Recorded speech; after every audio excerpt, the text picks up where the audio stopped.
Hello, welcome to another episode of Real Talk with Okwe Andy. Now, on this episode, I want to share with you something that I learned quite early in life. I was in secondary school, I think, when I learned this lesson.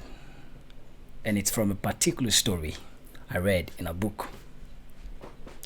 I'll share the story with you.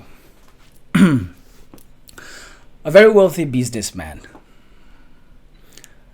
with lots of business contracts and business deals on his desk came home one day with so much work left to be done. He came home with some of the work from his office to work at home. When he got home, his 4-year-old son would not allow him work. And at every time he tried to put pen to paper and to look through the documents, his son would come into his study and then would start making noise and playing around and throwing things and all of that. You know how 4-year-olds are. And he just could not concentrate. He did everything. Brought out the boy's toys, and tried to distract the boy, but the little boy would just not be distracted. He wanted to play with daddy. And so an idea struck him. He picked a piece of newspaper, a page of a newspaper, and then he tore it into pieces. On the newspaper, there was a map, the map of the world. And then he tore this piece of paper into tiny bits and then handed it over to his 4-year-old son and said, "Here's a puzzle for you. Put the map of the world together." The 4-year-old boy, happy, grabbed the piece of paper, sat down to work.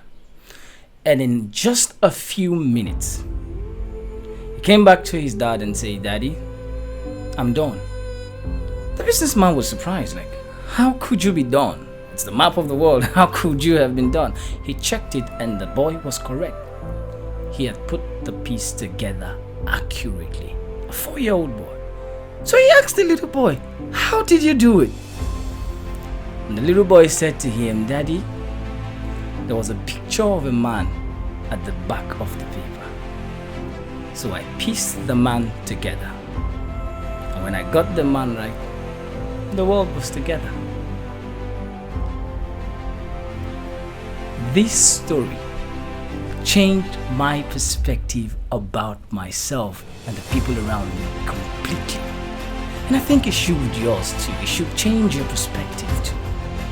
Because what the story teaches is the fact that the real problem is not with the world around us. The real problem is within us. So that if we put the man together, we will put the world together. In other words, if there are things about me happening around me that I'm not satisfied with, rather than looking without me, my best bet is to look within. And this is a point we miss a lot of the times because the blame game is a very, very good game to play. It's easy to throw blames and throw that to people. I'm not here because this uncle didn't do this for me, because that auntie didn't do this for me. And this is very, very, very, very, very peculiar to Africans.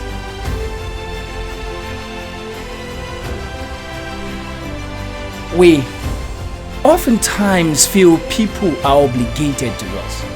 People are obligated to do so and so things for us. These parents are obligated to do that. Our uncles are obligated to do that. Our friends are obligated to do this. And so when certain things don't work in our lives, we turn around and look at those people, squint our faces, and throw the blames at them. This is happening because this person has not done this. This is happening because this person did this and all of that. We don't realize that the real architects of our lives are us. You are the architect of your life and I'm the architect of my life. If we're able to fix ourselves, if we're able to look within us, if we're able to put ourselves together, we will not really blame anybody. Nobody owes anybody anything. Nobody owes me anything. What that story did for me many years ago was that it made me look at myself all the more. It made me realize that nobody was my problem. In a world where we are quick to look at village people, we're Africans, we're quick to look at village people, look at this angle and look at that angle. Not to say that it doesn't exist, but 90% of the times we are the real problem.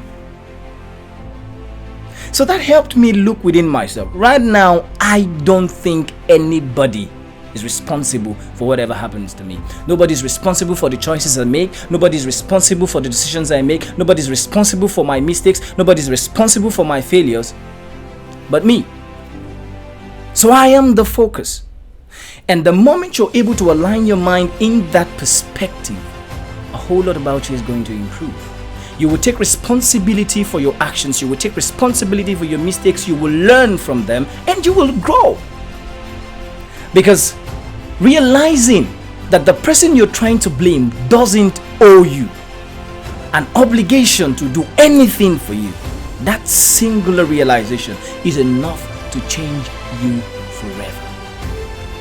The moment you realize that if you put you together, the world will be together, that one moment, your entire life will take a new turn. It was a deciding realization for me, and I hope it gets to be one for you too. Nobody owes you anything. The world around you is not the problem.